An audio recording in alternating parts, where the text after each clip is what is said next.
This is The Attic in Buffalo.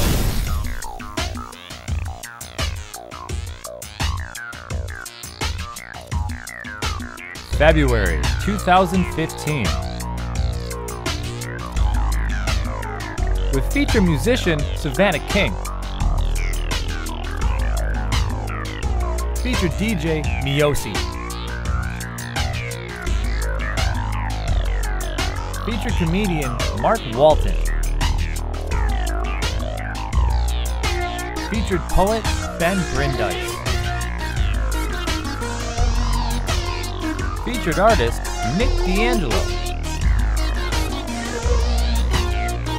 With Stephen Bonanno, Trevor Bennett, Daniel Camara, Eric Lukazik, and your host, Pat Williams.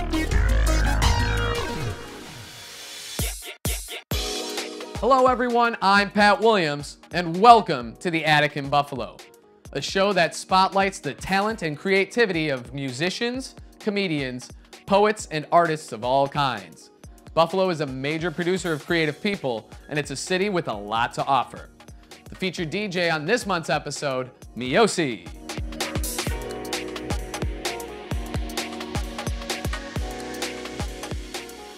This episode is very special. Our featured artist is Nick D'Angelo, an award-winning tattoo artist. He will be doing a live tattoo. We will check in with him on his progress periodically throughout the program. Our featured musician on this month's episode comes from a little town on Lake Ontario called Wilson, New York. Known for the Alphabet Project, she gained notoriety by recording YouTube videos covering 26 popular songs from A to Z. Fresh off of a recent tour with the 10,000 Maniacs, ladies and gentlemen, please put your hands together for Savannah King.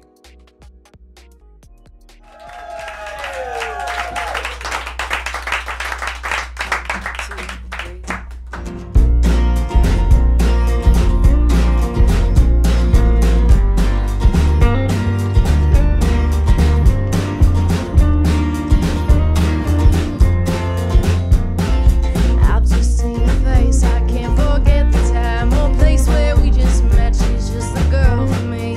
Now I want all the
You ready for this, baby girl? Do you have a condom? Jesus Christ!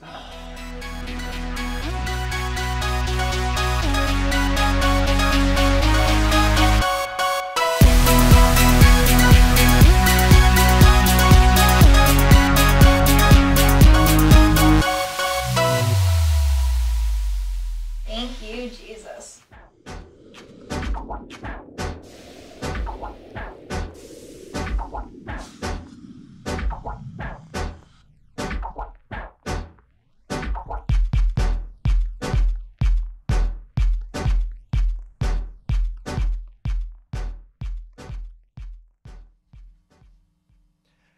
I heard the pen is mightier than the sword. I got a question then. Why do I hear all these stories of loss of infantrymen? How is it possible in the age of information that all our common sense has been erased from the equation? We got celebrities called the race of Cablinasian, pregnant teenagers and drunks parading around on TV stations, but this obsession we possess to keep our guns ablazing really makes me think there's a problem growing within my nation. Dr. King fought for freedom without lifting a gun. So explain to me how you feel more free merely by holding one. The potential threats for death that I know so is a car, but the intention of its invention was solely to take you near or far. I squeeze my brain muscle, I try to lift my thought real hard, but can't come up with the reason for the conception of a firearm other than killing either a criminal or a civilian. Don't be worried about population control, it happens by the millions. And then when we want to make our streets safer and finally take action, we're met with this irrational, passionate backlash reaction from uneducated racists who quote the Constitution without realizing the Bill of Rights were amendments, stupid. Meaning our forefathers had the foresight to foresee the changes may need to be made in a future in which they wouldn't be. They left the generations of Americans that they'd never see to carry on an independent, free-thinking nation's legacy. And we're failing miserably. At least it's how it seems to me. $80 billion on the defense budget, 2/3 of which we'll never need. Then I walk down the street, find people who can't afford to eat, working 9 to 5, but still can't find a way to make ends meet. And you can stop it now. I'm not speaking redistribution of wealth. I'm just saying be a human being and offer those suffering help. You can't understand hunger if it's something that you've never felt. Or judge a person if within the problems there's some things with which you've never dealt. Am I the only one who feels this way? I swear I'm standing by myself. I wonder if the apathetic ice around your heart will ever melt. They say we're a Christian nation, but it's a misconception because the Christian thing to do would be to cut your shirt in two and give a section. I get confused when I have to hear these people praising Jesus, considering every one of his lessons have already been defeated. If you're real, could you show up? My man, you're truly needed, but at God's right hand, you're probably too comfortable where you're seated.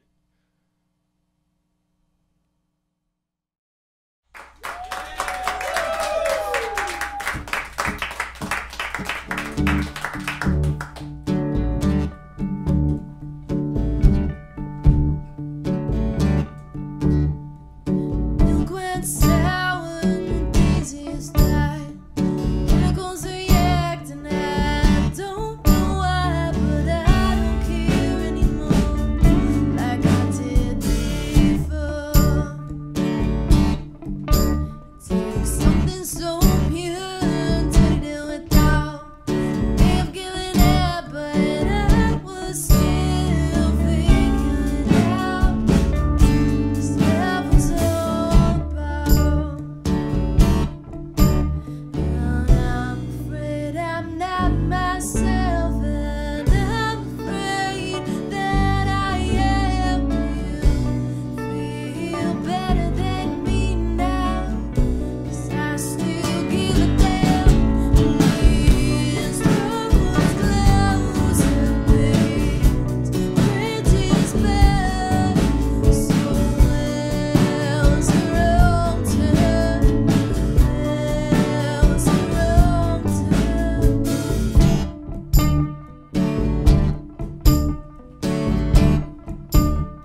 take it back and take it in. This is the color of consciousness wearing thin. It's wearing thin. It's wearing thin. Are you so? You're wearing thin. It's wearing thin. It's wearing thin.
Our featured comedian this month is from Buffalo, New York. He was a finalist at the Boston Comedy Festival this year and is also a regular at the Borgata Casino in Atlantic City. Please give it up for Mark Walton.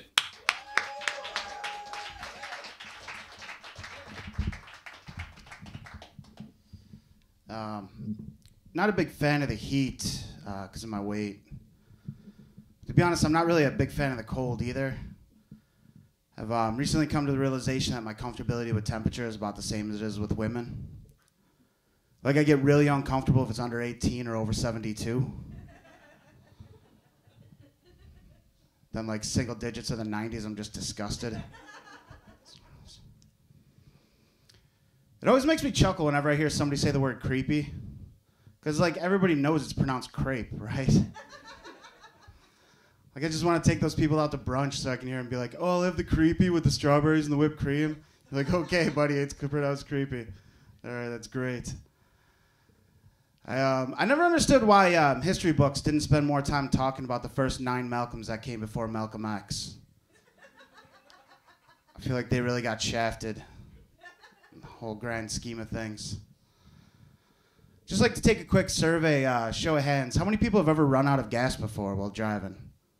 Got a few people? Good, good. So I have a theory that anybody who's ever run out of gas has also at some point shit their pants. No, you know what I mean? Because it's like the same type of gamble, right? Like you're sitting there, you're like, I got time. I'll make it. And then you don't. Everyone's calling you old shitty pants, no gas. Nobody wants that.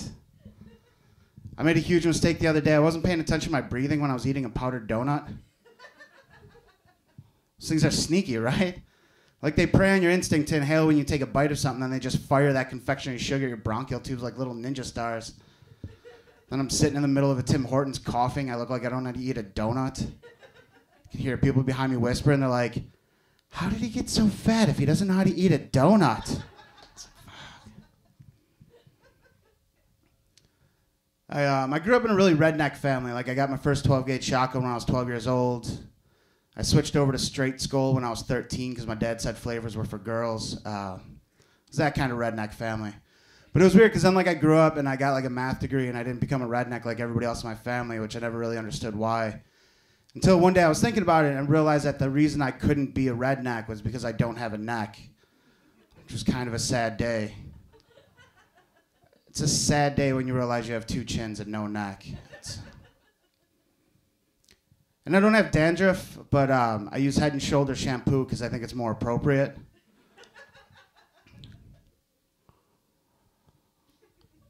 When I was a kid, anytime I would wear a turtleneck, it was always a mock turtleneck.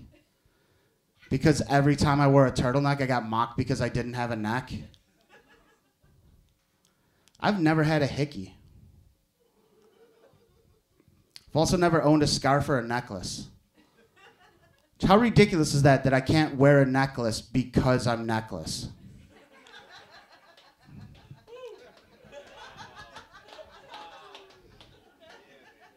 It's depressing. I'd hang myself. I don't have a neck. I just have to like wrap it around my shoulders and just like sway back and forth. Like the weirdest hanging ever. I told those jokes. So one time a guy came up after the show. I thought he was going to be supportive. He looks me in the eye. He's like, hey man, keep your chin up. I was like, you motherfucker. You dirty son of a bitch. I'm not a big fan of butt sex. Like either side of it. Like definitely not interested in receiving butt sex, but like also like I don't understand why you would choose butt, you know what I mean? Like don't get me wrong, if your partner only has a butt, I totally understand that. Like I get that, but like if your partner doesn't only have a butt, like why, like, you know what I mean? Because like we all have butts, we all know what we keep in our butt. Well, we know what most people keep in their butts. Like I have a friend that's an X-ray technician. He sent me a text. It was a picture of a guy that had a whole Yankee Candle in his butt. And I'm not just like saying Yankee Candle so you can tell the size of it. Like you could read the words Yankee Candle, like it was fronted. Like you could just, it was like good product placement. But to be fair, if you're looking for a place that needs an air freshener, like that's a valid place to put one, right? Like it's. But no, like we all know what people keep in their butt. Like I don't know why you know what I mean? Like why would you just want to shove your in it? Because I mean, like, you know what I mean? Like if you saw a beehive, you wouldn't just run up and shove your dick in it. Like you know what's in there. Like you know there's a reason that you shouldn't put your penis in there, and it just. I don't know. And then there's like some dudes that have that saying, that go by that saying of if the Red River's flowing, take the dirt road. And it's just like, ugh, gross. No, you know what I mean? Because like it's not dirt. It's poop. Like it's poop. Like. It's just gross. And again, like if your partner only has a dirt road, I'm not saying anything against that. I totally get that. But just, I don't know, man. Plus like with period sex, like you know exactly how much cleanup there's going to be, right? Like you have a thick towel, you lay it down on the bed, you wash that polka dot towel, you put it underneath the rest of the towels until you need it next month. You know what I mean? Like butt sex, you don't know. Like most of the time it's going to be clean, but when it's not clean, it's not, like, you know what I mean? Like it's a literal crapshoot on whether or not you're going to have to throw out a bed. You know what I mean? Like, it just... No. Plus, like, what kind of asshole boyfriend is like, oh, yeah, Red River's flow, take the dirt road? Because, like, he's like, oh, yeah, I know, you're in a ton of pain right in this area, and you're completely uncomfortable for, like, a week and a half. I got this great idea. How about we add to that by putting my penis in your butt... because I love you. And that's how, I don't know, it's just always weird to me because like, and like the guys that like I always hear say that phrase, like they're the type of guy that would get in a fight in a bar. So like they're okay with getting in a fight with somebody, breaking their nose, and getting the blood of a man that they hate on them. But they're like terrified of the idea of the woman that they love getting a little bit on them. You know what I mean? Like it just doesn't seem to make sense. It's a little weird. I feel like sometimes people don't expect that part of the joke out of me because I don't look like somebody who would care. Like I just look very selfish. Like I look very close-minded. Like not CLOTHES close-minded. Like clearly not that kind of close-minded. You know what I mean? Like, because like I don't even roll. Like the reason I roll my jeans is because I saw that people do it, and it's easier to find 40 by 32 jeans than it is 40 by 30. And I'm just like, fuck it. Going to Marshall's. Going to get some long jeans. It's going to be great. I can just roll them now. But it's weird because like it always seems like the people that are like the most closed-minded are like the least clothes-minded. You know what I mean? Like it's kind of like how people who live in mobile homes are usually the least mobile people that you know. Like both physically and socially. All right. Thanks. I'm Mark Walton. You guys have been great.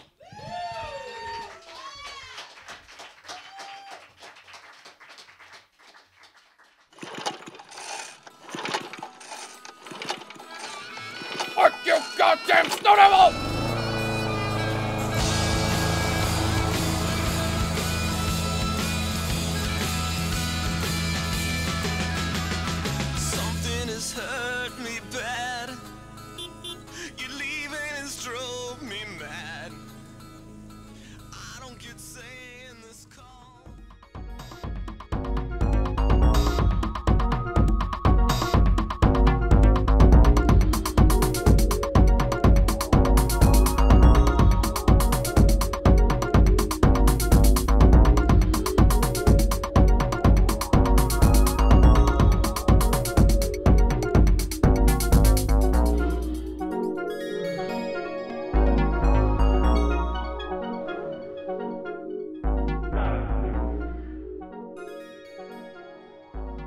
to thank our featured DJ, Miosi. Our featured comedian, Mark Walton. Our featured poet, Ben Brindise. Our featured artist, Nick D'Angelo. And last but not least, give it up one more time for Savannah King.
Love to say, but we never got